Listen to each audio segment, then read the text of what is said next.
اور ان لوگوں کی کیا پلاننگ ہے، اس پلاننگ کے حساب سے ایک بڑا لشکر جو ہے لے کر جائے اور انہیں وہاں پہ نست و نابود کر سکے اور صفحہ ہستی سے حرف غلط کی طرح مٹا سکے. یہ تمام کے تمام پلاننگ تھی. یہاں تک کہ وہ مسجد بنی.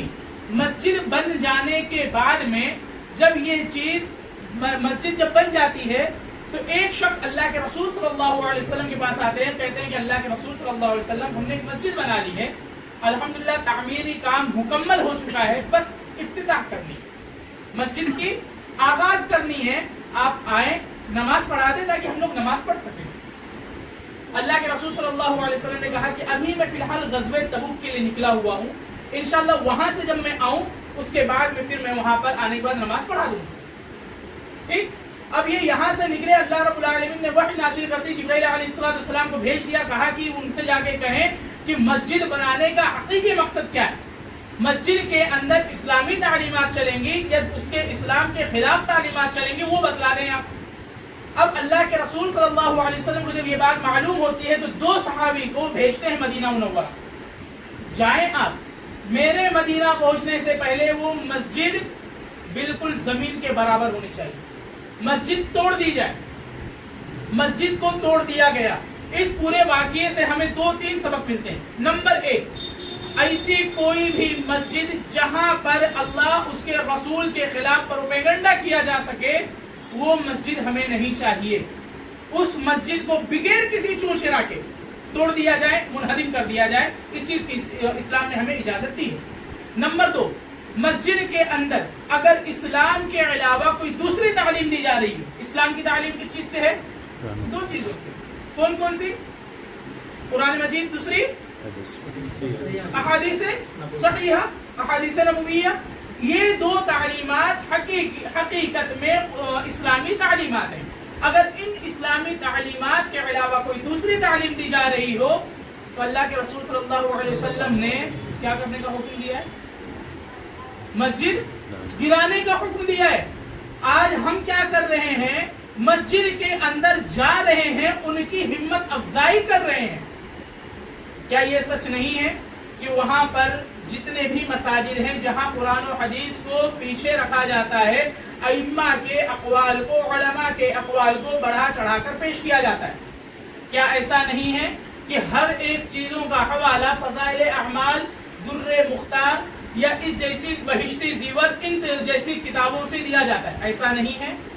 اگر ہے، قرآن و حدیث کو اگر مؤخر کیا جاتا ہے، بحیثیت مسلمان ہماری ذمہ داری کیا بنتی ہے؟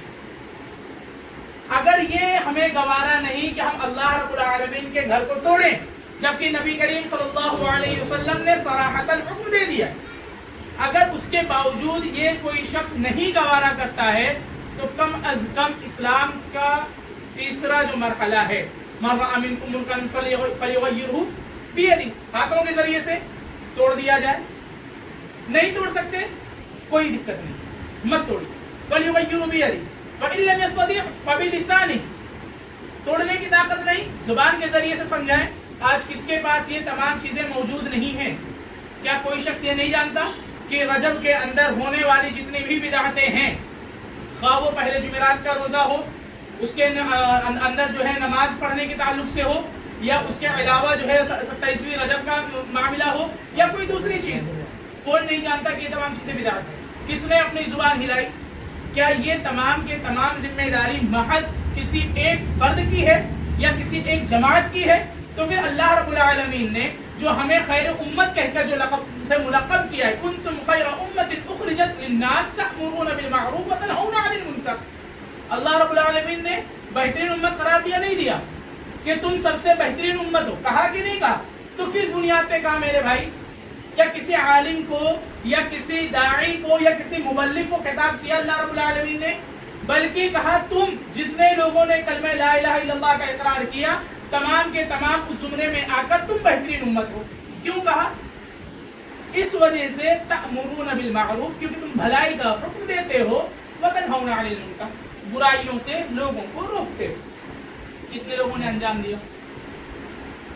کتنے لوگوں نے یہ کام انجام دیا کہ بھائی آج عشاء کی نماز پڑھنا ہے، چلیے میرے ساتھ نماز پڑھنے کے لیے. یا کتنے لوگ ابھی یہاں اتنے سارے لوگ آئے ہوئے ہیں کتنے لوگوں نے کسی سے پرسنلی ملاقات کی ہو کہ بھائی چلیے آج ہم لوگ ایور گرین لائبریری میں چلتے ہیں، وہاں پر درس کا اہتمام ہے، آئیے وہاں پہ بیٹھتے ہیں، انشاءاللہ کچھ نہ کچھ باتیں ہمارے پلے پڑیں گی.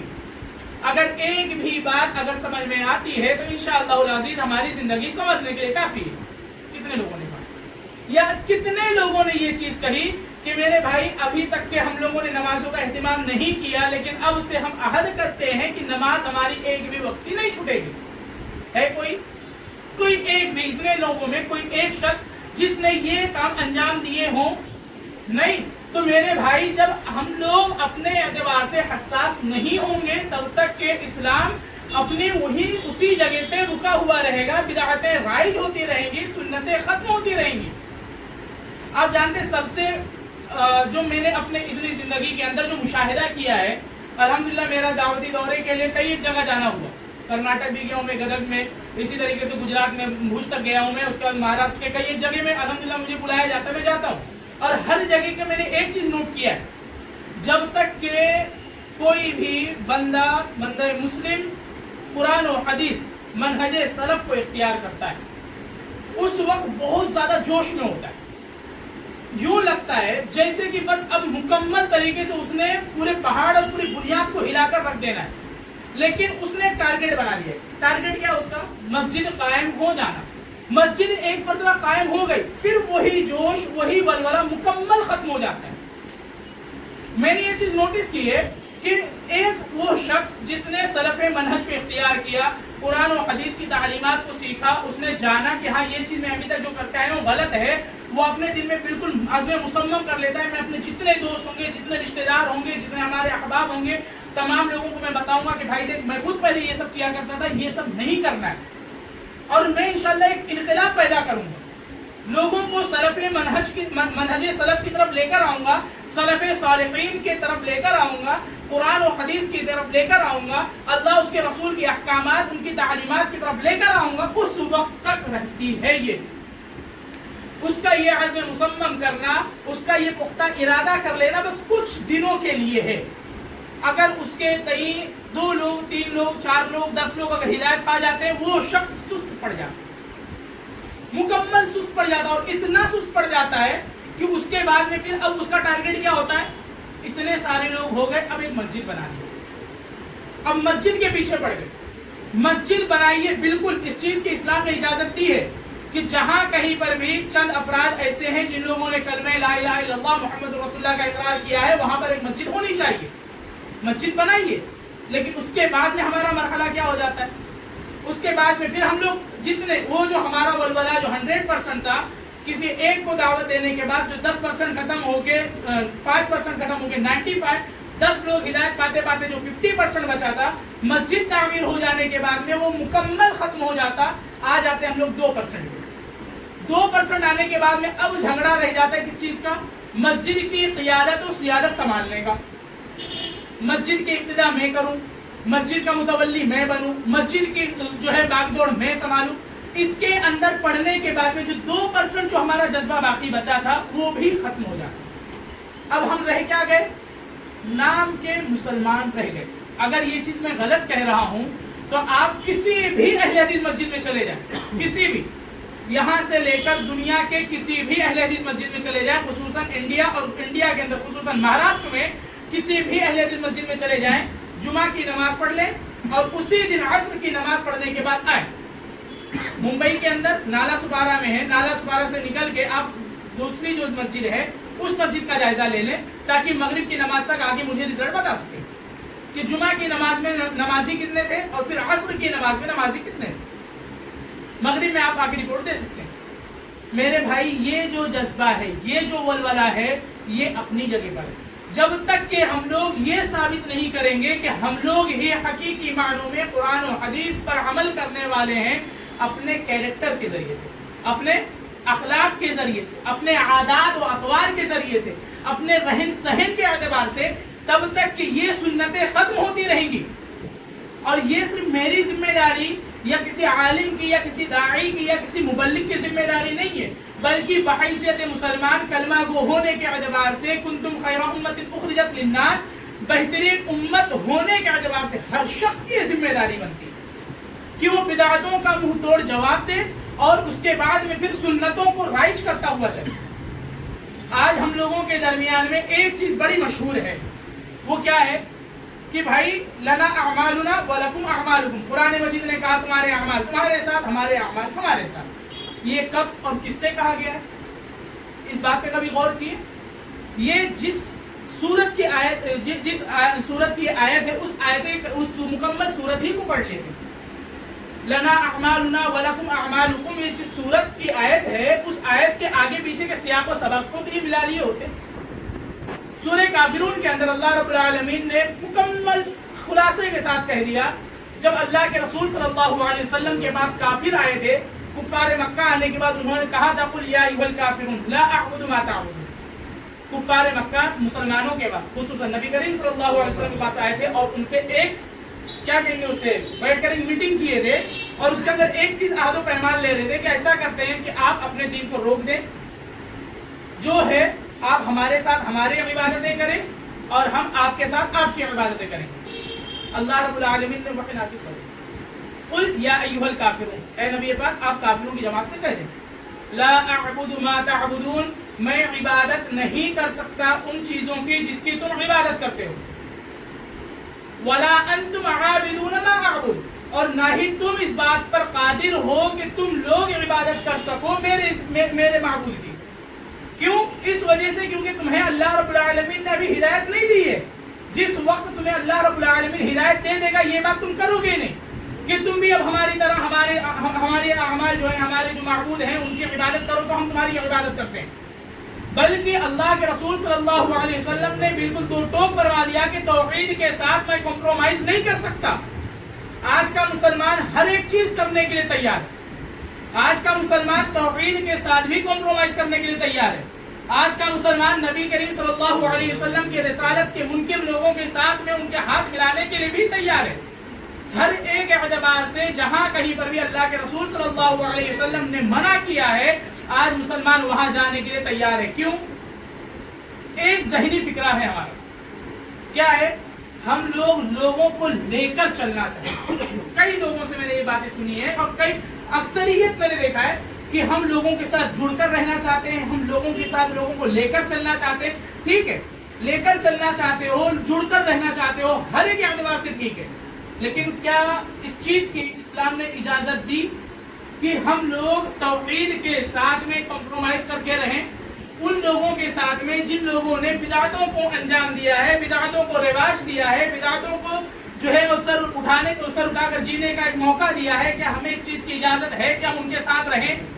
کیا یہ ہمیں اجازت ہے کہ ہم کسی بدعتی کے پیچھے رہ کر اس کو اپنا رہبر، اس کو اپنا ہم نشی مانیں، اس کو جانشی مانے، اسے خلیفہ مانے؟ اس چیز کی اسلام نے قطعاً اجازت نہیں دی ہے. یہاں تک کہ میں کھلے طور پر بات کرتا ہوں کہ اکثر بیشتر مساجد میں نے یہ چیز بھی دیکھی ہے جو کہ ایک بدعت ہے اور ہم میں سے ہر شخص جانتا ہے کہ یہ بدعت ہے. کیا؟ فرض نماز کے بعد میں بجماعت دعا کرنا بدعت نہیں ہے؟ کس نے اپنے منہ کو کھولا کہ بھائی یہ جو چیز کرتے ہو امام صاحب، فلانے شخص، فلانے امیر صاحب، جو بھی ہو، بھائی یہ چیز کرنا غلط ہے.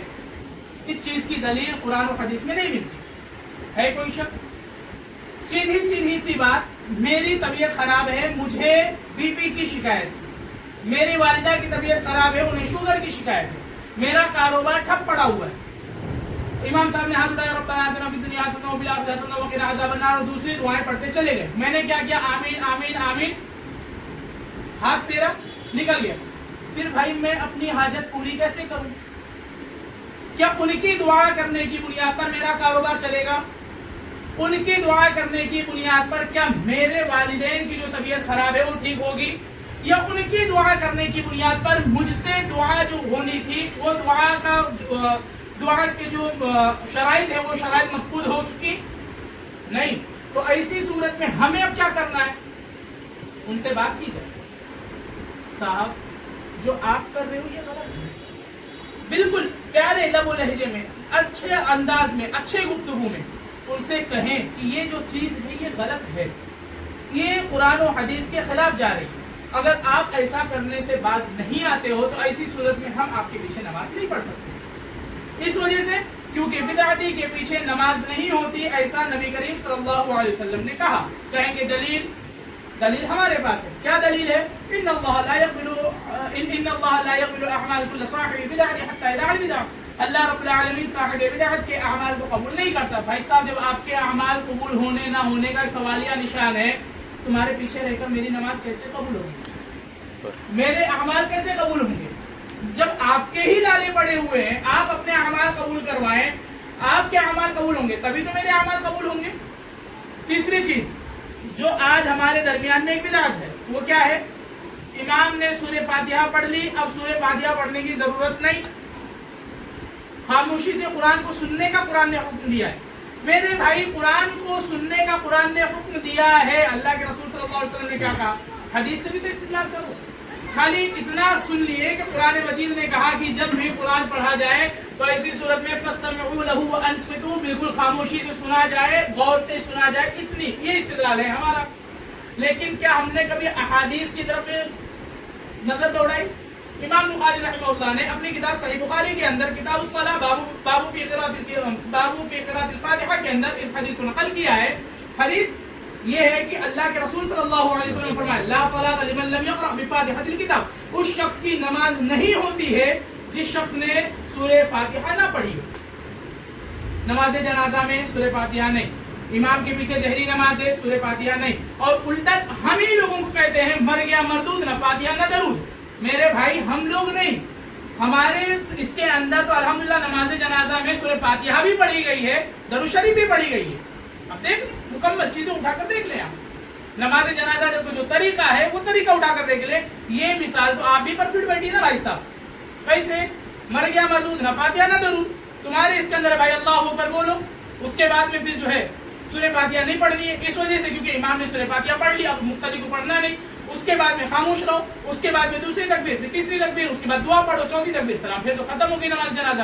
تو بھائی ہمارے اس کے اندر آئیے، اب ہم اپنے طریقے کو بتلاتے ہیں۔ نماز جنازہ کا طریقہ یہ ہے کہ بھائی پہلے تکبیر کہی جائے گی، تکبیر کے بعد میں سورہ فاتحہ کوئی دوسری سورت، پھر دوسری تکبیر درود شریف، پھر تیسری تکبیر، پھر جو نماز جنازہ کی جو دعا ہے اس کے بعد پھر چوتھی تکبیر، اس کے بعد میں پھر سلام پھیر دیا جائے گا۔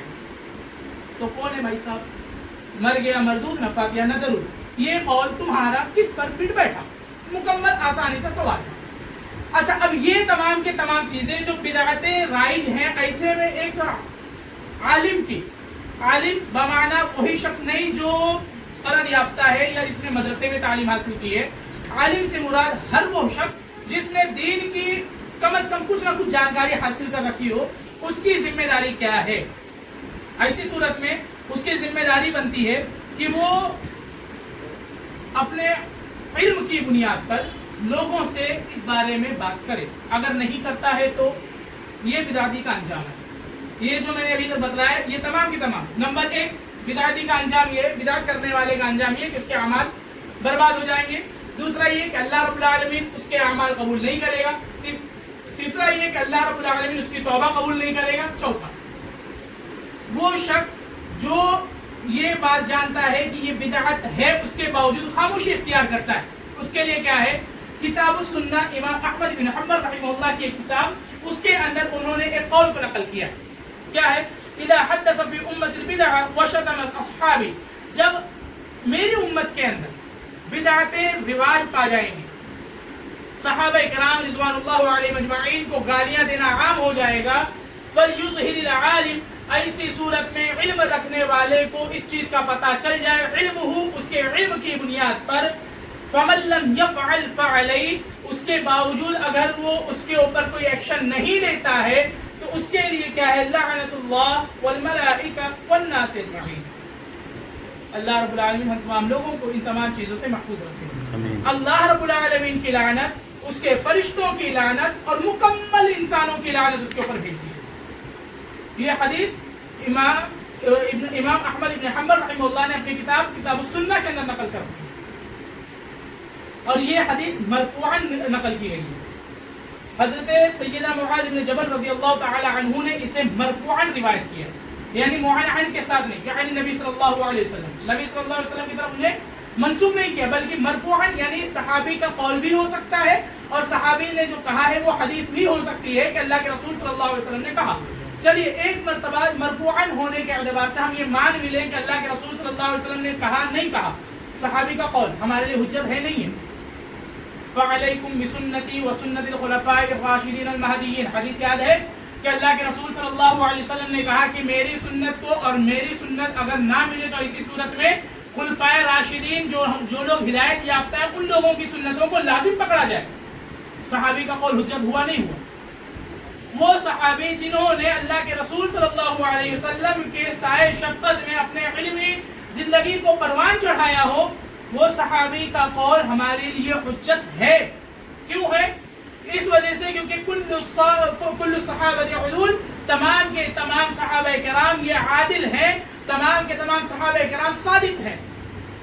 تو گویا یہ کہ اللہ کے رسول صلی اللہ علیہ وسلم نے جو یہ حدیث ہے، مرفوعاً حدیث ہے، اگر یہ اللہ کے رسول صلی اللہ علیہ وسلم نے ہی یہ بات کہی ہے، ایسی صورت میں دیکھ لیجیے کتنا بڑا بوال ہے ہم لوگوں پر اور کتنا بڑا گناہ ہے ہم لوگوں پر کہ ہم لوگ بدعتوں کو نہ یہ کہ صرف اور صرف دیکھے چلے جا رہے ہیں، نہ یہ کہ ہم لوگ اس کو روکنے کی کوشش نہیں کر رہے ہیں، بلکہ ہم ان کے پیچھے رہ کر ان کی ہمت افزائی کر رہے ہیں کہ نہیں بھائی صاحب جو کر رہے ہو آپ بالکل ٹھیک کر رہے ہو، چلیے تم چلو ہم تمہارے ساتھ ہیں. ایسی صورت میں یاد رکھیں یہ حدیث کہ اللہ کے رسول صلی اللہ علیہ وسلم نے کہا کہ اللہ رب العالمین کی لعنت ہو اس شخص کے اوپر، فرشتوں کی لعنت ہو اور مکمل انسانوں کی لعنت ہو. میرے بھائی گناہ کرنے سے باز نہیں آ سکے کہ اب یہ اور ایک چیز مول لے لیے کہ لڑائی جھگڑا کرنے کے لیے ہم انسان کم پڑ گئے تھے کہ لعنت کے مستحق ہم لوگ اللہ اس کے رسول، اللہ اور اس کے فرشتے اور تمام لوگوں کی لعنت کے بھی حقدار بننے لگ گئے. بھائی لڑائی جھگڑا اپنے ہم برابر کا ہوتا ہے، اپنے برابری والوں کے ساتھ ہوتا ہے. اپنے سے اوپر والوں کے ساتھ لڑائی جھگڑا نہیں کر سکتے اور نہ ہی اپنے چھوٹوں کے ساتھ لڑائی جھگڑا کر سکتے. بڑوں کے ساتھ عزت ہے، چھوٹوں کے ساتھ شفقت ہے، آپسی رنجشیں ہو سکتی ہے، ایسی صورت میں بیٹھ کے اس کے شوٹ آؤٹ کیا جا سکتا ہے. اسی طریقے سے اور ایک یہ چیز کہ اللہ کے رسول صلی اللہ علیہ وسلم نے ایک اور بہت ہی ڈینجر بات کہی ہے. کیا کہا؟ ان لوگ جو لوگ بدعت کرتے ہیں ان کے لیے بدعت کا انجام نمبر 5 کیا ہے؟ اللہ کے رسول صلی اللہ علیہ وسلم نے بیان کیا ہے، یہ حدیث ابن ماجہ رحمہ اللہ نے اپنی سنن کے اندر نقل کی ہے، لا يقبل الله لصاحب بدعة صوما ولا صلاة ولا صدقة ولا حجة ولا عمرة. اللہ رب العالمین صاحب بدعت کی نہ تو نماز قبول کرے گا، نہ صدقہ قبول کرے گا، نہ تو حج قبول کرے گا، نہ تو عمرہ قبول کرے گا، یہاں تک کہ ولا جہادن، یہاں تک کہ اس کے جہاد کو بھی قبول نہیں کرے گا. یہ ہو گئی فرائض کی بات. ولا صرف ولا عدل، اس کے فرائض بھی اسی کے مبارک ہو اور اس کے نوافل بھی اسی کو مبارک. ایک رات نماز پڑھ لو یہ مکمل بڑا ثواب ہے. ٹھیک ہے بھائی پڑھ لو، وقت ہی ضائع کرنا ہے نا، پڑھ لو کیا دقت ہے. رجب کے پہلے دن کا روزہ رکھ لو کوئی دقت نہیں.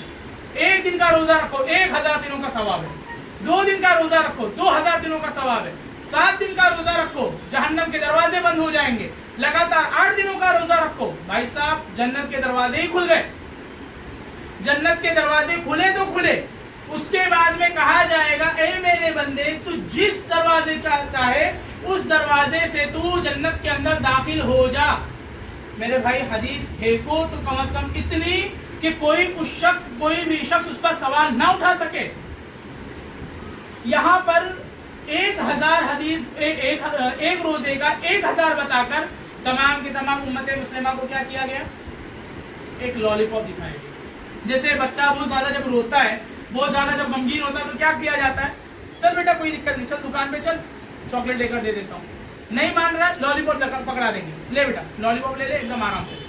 جب ہمارے سے یہ چیز نہیں ہو سکی، لوگ دیکھتے چلے گئے کہ بھائی اب لوگ آنے لگ گئے یہاں پر. اتنی بڑی بڑی نویدیں ہو چکی، اتنی بڑی بشارت دے دی کہ اب لوگ جو ہے اس طرف آنے لگ گئے ہیں. اب کیا کہنے لگے؟ بھائی صاحب 1 دن کا روزہ رکھو گے 1 مہینے کا ثواب ہے. اسٹاک مارکیٹ میں جتنی بھی چیزیں تھی سب ابھی تک کا ڈاؤن پیمنٹ پہ چل رہی تھی. ابھی بھائی صاحب پیسہ لگے گا. جیو سم کارڈ جب نکلا تھا تب کیا ہوا تھا؟ مکمل فری ہے بھائی صاحب، لے کر جاؤ جتنے لوگ چاہو اتنے لوگ لے کر چلے جاؤ. بعد میں کیا کیے؟ 300 روپے کی ممبرشپ کرو. آج کیا ہوا؟ اب 300 روپے کا غالباً 299 یا 349 349 کا ریچارج جو بھی ہے